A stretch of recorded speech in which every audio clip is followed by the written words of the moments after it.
दुनिया की सबसे लंबी माउंटेन रेंज के ठीक इस पॉइंट पर आज से तकरीबन 52 इयर्स पहले एक प्लेन सीधा पहाड़ से जा टकराया था। हैरत की बात तो यह है कि प्लेन टकराने के फौरन बाद कहीं गायब हो गया। ये 8,900 किलोमीटर लंबी साउथ अमेरिका की एंटीज माउंटेन रेंज है। यहाँ 15,000 फीट ऊंचे पहाड़, नाकाबिले बर्दाश्त ठंड और खामोशी के अलावा यहाँ कुछ भी नहीं मिलता। कई दिनों तक जब जहाज का ना कोई मलबा मिला और ना ही कोई डेड बॉडीज, तब अथॉरिटीज के सामने ये बात क्लियर हो गई कि अब कोई भी पैसेंजर नहीं बचा होगा। लिहाजा उन्होंने सर्च ऑपरेशन को बंद करने का ऐलान कर दिया। कुछ दिनों तक न्यूज मीडिया में भी प्लेन क्रैश होने की बातें चलती रही। उस वक्त सब कुछ आहिस्ता आहिस्ता वापस नॉर्मल होने लगा। टीवी की वीडियोस में एक बार फिर से खुशामद। लोग इस हादसे को भूल ही चुके थे, लेकिन इस हादसे के तकरीबन 2.5 महीने बाद, एक्जैक्टली 72 डेज के बाद अथॉरिटीज को गायब हुए प्लेन की तरफ से एक मैसेज रिसीव हुआ। नाजरीन, ये यूरुग्वे की फ्लाइट 571 थी। इसने रियल लाइफ में एक चमत्कार, एक मौजज़ा इतिहास में हमेशा हमेशा के लिए अपना एक नाम रखा है। 12 अक्टूबर 1972 को ये फ्लाइट यूरुग्वे के कैपिटल मोंटेविडियो से उड़ान भरती है। जहाज में रग्बी के प्लेयर थे को मोंटेविडियो से चिली के कैपिटल सैंटियागो तक एक मैच खेलने जाना था। रग्बी प्लेयर समेत जहाज में 40 पैसेंजर और 5 क्रू मेंबर्स थे। टेक ऑफ के बाद जहाज अभी अर्जेंटीना के ऊपर ही पहुंचा था। तो अचानक मौसम खराब होने की वजह से इनको अर्जेंटीना के शहर मेंडोजा में लैंड करना पड़ा। कैप्टन ने ये फैसला इस वजह से किया कि अर्जेंटीना और चिली के दरमियान दुनिया की सबसे ऊंची एंटीज माउंटेन रेंज दीवार बन के खड़ी है। यहाँ के ऊंचे पहाड़ वैसे ही बहुत खतरनाक हैं। मौसम की खराबी की वजह से इनका ऊपर से गुजरना खतरे से खाली नहीं था। पायलट का ख्याल था कि एक रात मेंडोजा में ही गुजारी जाए और फिर अगले दिन मौसम ठीक होने पर एंडीज के पहाड़ों को पार किया जाए। पर क्या मालूम था पायलट और तमाम पैसेंजर को कि अगले दिन उनके ऊपर कौन सी मुसीबत टूटने वाली है। अगले दिन यानी कि फ्राइडे 13 अक्टूबर को 571 ने मेंडोजा से टेक ऑफ किया। मैप में देखा जाए तो मेंडोजा और उनकी मंजिल सैंटियागो के बीच सिर्फ 180 किलोमीटर का फासला है, लेकिन इन 180 किलोमीटर में एंडीज की सिर्फ 15,000 फीट ऊंची पीक्स हैं। लिहाजा फ्लाइट का प्लान रूट कुछ इस तरह का था कि जहाज पहले मेंडोजा के साउथ में जाएगा, फिर अपनी हाइट गेन करेगा और फिर प्लनचॉन पास के बराबर पहुंचकर एंडीज की तरफ टर्न करेगा और फिर इन खतरनाक पहाड़ों को क्रॉस करेगा और फिर चिली के शहर कोरिगो से दोबारा टर्न करके सीधा सैंटियागो में जाके लैंड करेगा। फ्लाइट 571 के पायलट ने इसी रूट पे 50 के करीब फ्लाइट कंप्लीट कर रखी थी। लिहाजा इनको अपने आप पर काफी भरोसा था। मेंडोजा से टेक ऑफ करते ही प्लान के मुताबिक जहाज साउथ की तरफ रवाना हुआ। जहाज की हाइट गेन करते वक्त पायलट ने नोटिस किया कि बादलों की मोटी तह ने नीचे का सारा मंजर गायब कर दिया। अब इस कंडीशन में पायलट ने कंट्रोल टावर से राब्ता जोड़ लिया कि रडार पर देखकर रेडियो के जरिए पायलट को उसकी लोकेशन बताते रहेंगे। कंट्रोल टावर के अलावा एक और तरीके से भी पायलट अपनी लोकेशन का अंदाजा लगा सकते हैं। इसमें एयरक्राफ्ट की आखिरी नॉन लोकेशन को मद्देनजर रखते हुए एयरक्राफ्ट की स्पीड के जरिए कैलकुलेशन करके अपनी करंट लोकेशन का अंदाजा लगाया जाता है। इस तरीके को एविएशन की जुबान में डेड रेकनिंग कहा जाता है। जैसे ही फ्लाइट 571 प्लनचॉन पास के पैरेलल पहुंच गई तो इन्होंने राइट टर्न ले लिया। अब ये 18,000 फीट की ऊंचाई पे एंडीज के पहाड़ों के ऊपर से गुजर रहे थे।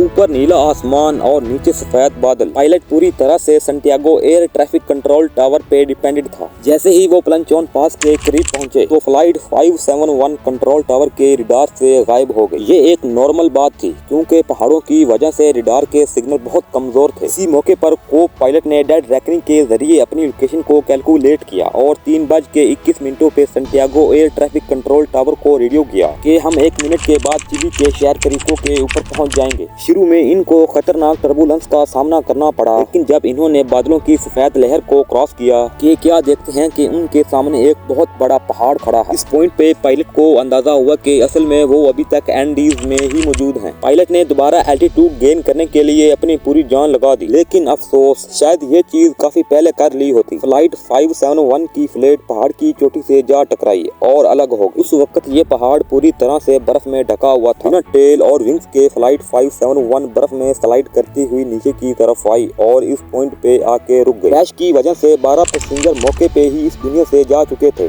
खासकर वो लोग जो जहाज के पिछले हिस्से में मौजूद थे। वो आज जाती तौर पर प्लेन के फ्यूजलाज में 33 लोगों की जान तो बच गई, लेकिन इनको काफी चोटें लगी थी। टेल का अलग हो जाने की वजह से जहाज का पिछला हिस्सा खुला हुआ था। उसकी वजह से बहुत ज्यादा ठंड अंदर आ रही थी। ये उस वक्त 11,500 फीट की ऊंचाई पर एंडीज में फंस चुके थे, जहाँ का टेम्परेचर -30 डिग्री सेल्सियस था। बाहर निकलते वक्त जहाँ पर उनकी नजर जा रही थी बर्फ से ढके पहाड़ ही नजर आ रहे थे। सबसे पहले इन्होंने अपने साथियों की डेड बॉडीज को बर्फ में ही दफना दिया। उधर प्लेन क्रैश की खबर ने चिलियन अथॉरिटीज को अलर्ट कर दिया। उनको ये मालूम नहीं था कि वो असल में अर्जेंटीना में ही क्रैश हुए थे। बिना टाइम ज़ाया किए उन्होंने सर्च ऑपरेशन को स्टार्ट किया और 4 एयरप्लेन्स ने हिस्सा लिया। सुबह से लेकर शाम तक सर्च ऑपरेशन स्टार्ट रहा। 2 दिसंबर 1972 को यानी क्रैश के 72 डेज के बाद 2 हेलीकॉप्टर और प्राडो को क्रैश हुए साइड की तरफ भेजा गया और फ्यूजलाज में मौजूद बाकी तमाम पैसेंजर को रेस्क्यू कर लिया गया और उन्होंने उनके बाकी तमाम दोस्तों को वहां पर एक बहुत बड़ी कब्र खोदकर उसमें दफन कर दिया। उनकी कब्र के ऊपर कुछ पत्थर रखकर उसका मेमोरियल बनाया गया जो अभी तक मौजूद है। उम्मीद है कि आपको इस वीडियो से बहुत कुछ सीखने को मिला होगा। तो मिलते हैं बहुत जल्द एक शानदार वीडियो में। तो प्लीज इस वीडियो को लाइक और शेयर जरूर कीजिएगा।